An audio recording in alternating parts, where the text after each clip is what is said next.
New ইয়র্কের জ্যাকসনের থেকে আপনাদের সঙ্গে আছি আমি খালেদ মহিউদ্দিন। বলা হয় রাজনীতিতে শেষ কথা বলে কিছু নেই, আসলে কথা আমরা আশা করি, আমরা দেখতে চাই রাজনীতিতে কে কার বন্ধু হচ্ছে, কে কার শত্রুতে পরিণত হচ্ছে। মাঠের রাজনীতি মোটামুটি এখন নির্বাচনমুখী, বিভিন্ন ধরনের জোট গঠিত হচ্ছে, বিভিন্ন ধরনের মোর্চাও হচ্ছে।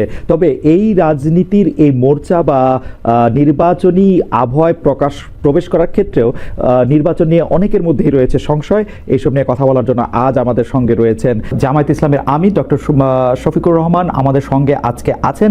তাকে আমরা স্বাগত জানাই। তিনি আমাদের সময় দিয়েছেন, তার এই চরম ব্যস্ততার মধ্যেও তিনি আমাদের সাথে যুক্ত হয়েছেন এবং অনেকগুলো বিষয়ে তিনি যুক্ত আছেন নানা রকম কারণে, তবু আমাদের তিনি সাথে আছেন, সেজন্য তাকে আন্তরিক ধন্যবাদ ও কৃতজ্ঞতা জানিয়ে আছেন। আমাদের সাথে আরও থাকছেন শান্তিতে নোবেলজয়ী অর্থনীতিবিদ ডক্টর মোহাম্মদ ইউনুস। ডক্টর মোহাম্মদ ইউনুস, আপনাকে আমাদের অনুষ্ঠানে স্বাগত জানাই। আমরা আপনাকে খুব ধন্যবাদ জানাই আমাদেরকে সময় দেওয়ার জন্য। Thank you so much sir. আমি সরাসরি প্রশ্নে চলে আসি যে প্রফেসর ইউনুস, আপনি সাধারণত সাক্ষাৎকার দিতে চান না। অনেকে বলে থাকেন দেশি গণমাধ্যমে কথা বলতে আপনি স্বাচ্ছন্দ্য বোধ করেন না। এর কারণ হিসেবে কেউ কেউ বলেন আপনি প্রশ্নের মুখোমুখি হতে হয়তো পছন্দ করেন না, আবার কেউ কেউ বলেন কিছু না বলেও আপনি যে দুর্যোগের মধ্যে আছেন, বললে না জানি কি হতো।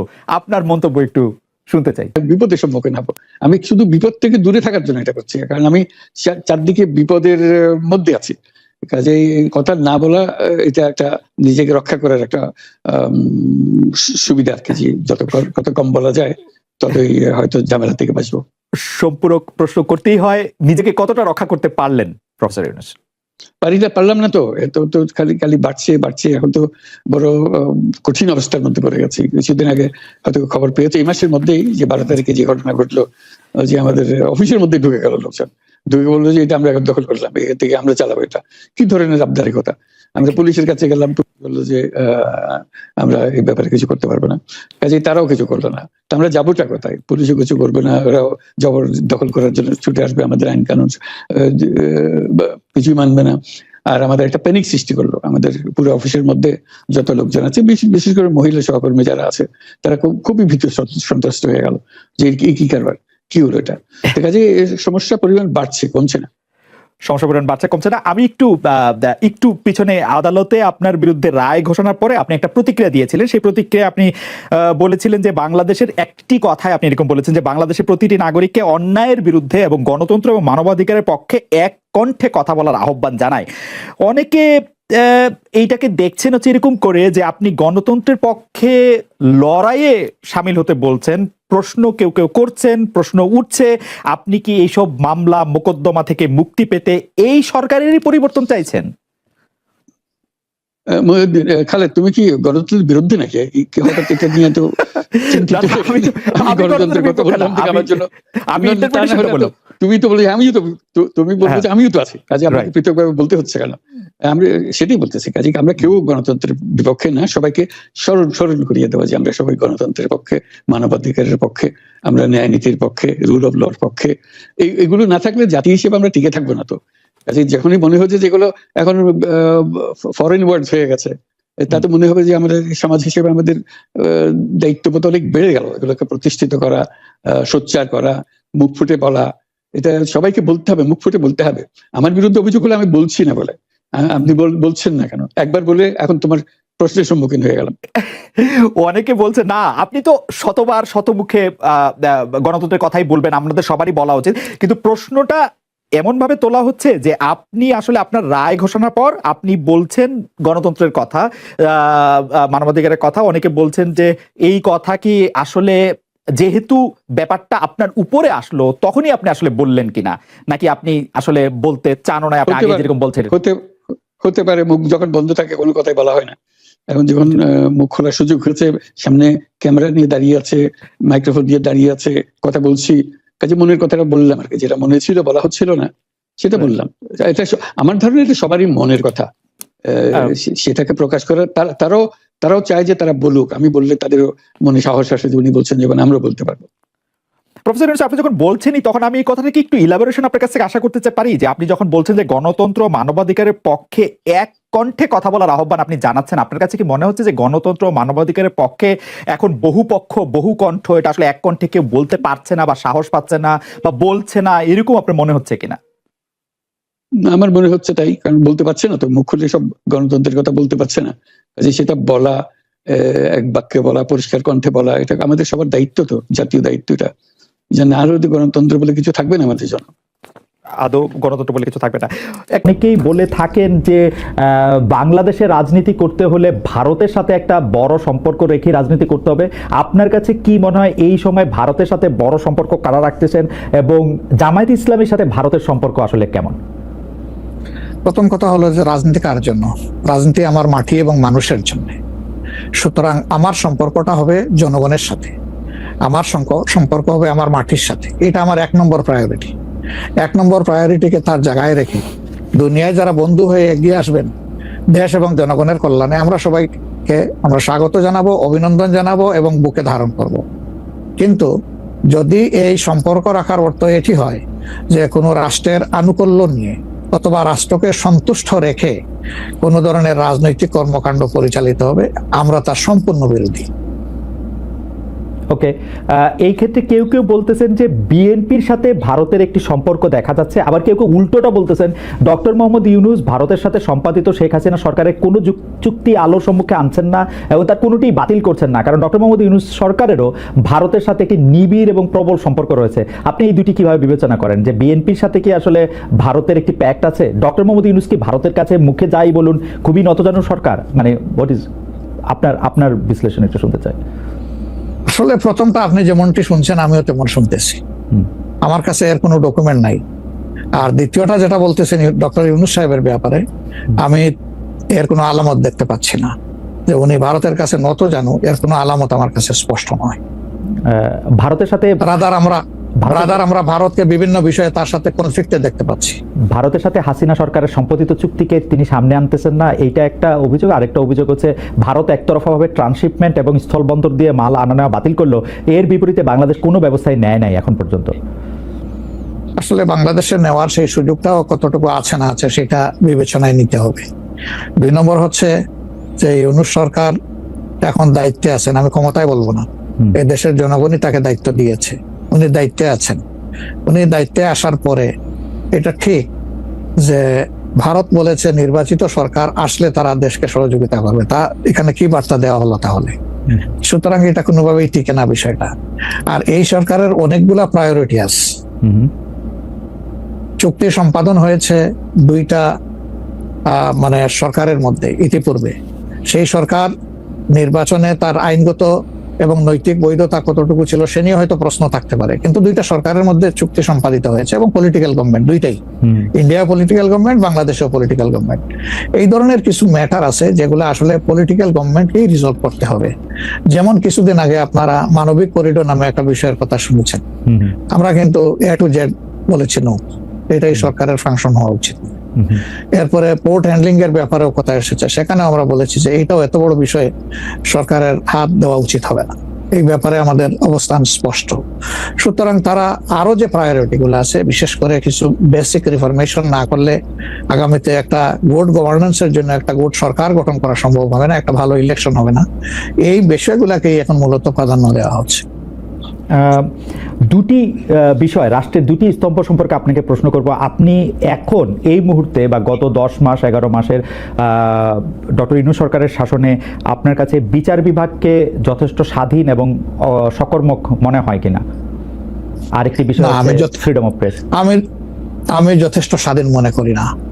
যতদিন পর্যন্ত বিচার বিভাগ সম্পূর্ণভাবে আলাদা না হবে নির্বাহী বিভাগ থেকে, ততদিন পর্যন্ত এটাকে স্বাধীন বলা যাবে না।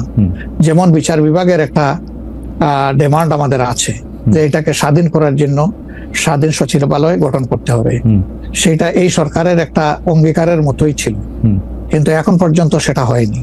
আমরা এটা দেখতে চাই যে অবিলম্বে সেটা হোক।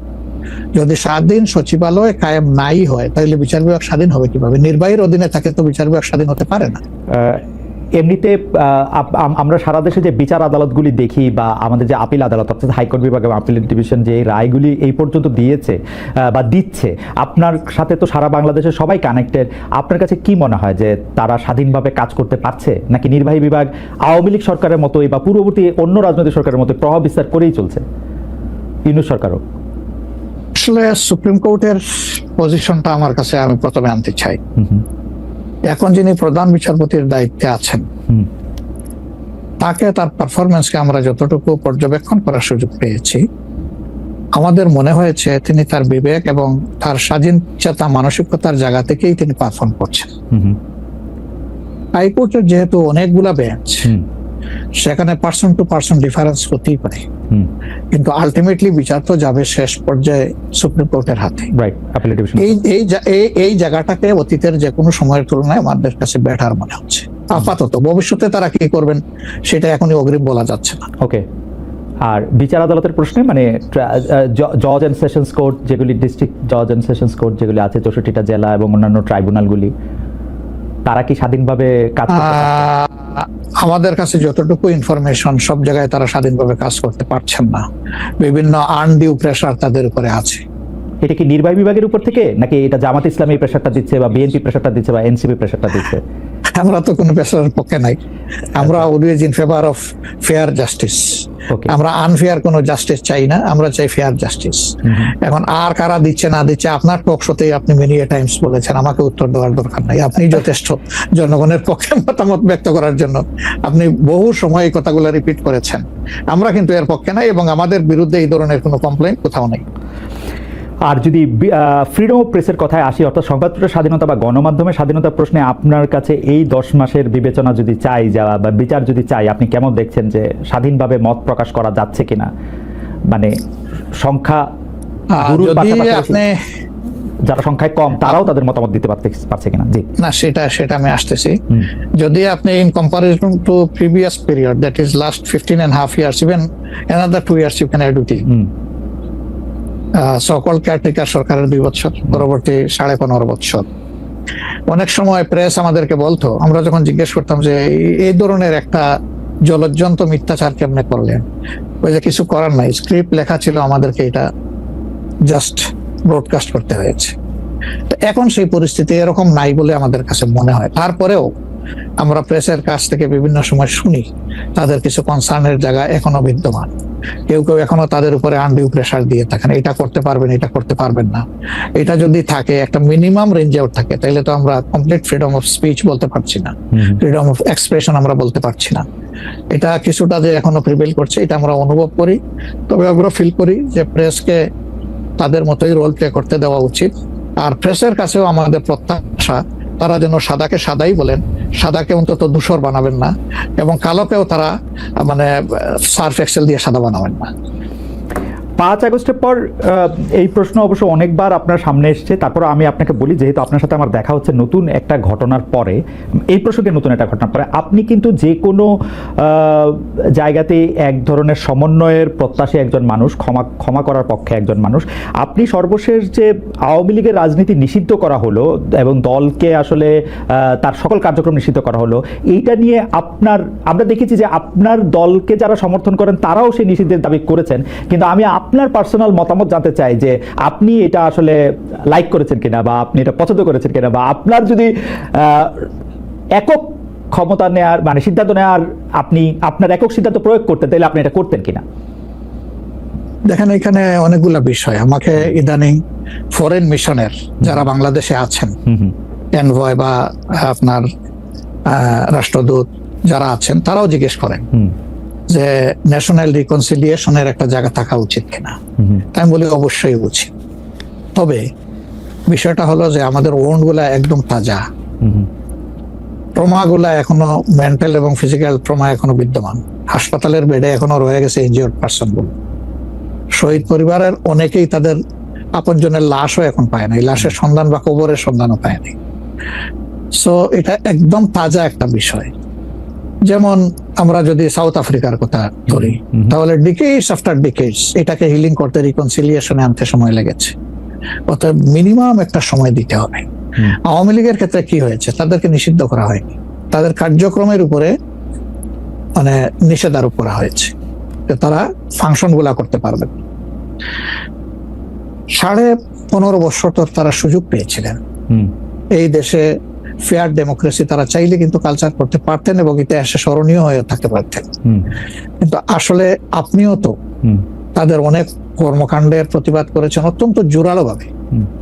আগের আপনার ঠিকানা থেকে, বর্তমান ঠিকানা থেকে, সব জায়গা থেকে আপনি যেখানে যখন ছিলেন আপনি করেছেন। কেন করলেন?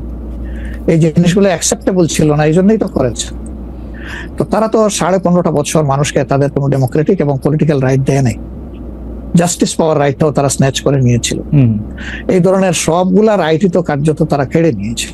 আপনি যদি প্রেসের কথা বলেন, এখন তো অ্যাটলিস্ট যখন তখন যাকে তাকে প্রধান উপদেষ্টাকে একটা কথা বলেছে ঢুকাই দাও, মামলা একটা দিয়ে তাকে সাথে সাথে ঢুকিয়ে দাও, এই কাজটা এখন হচ্ছে না।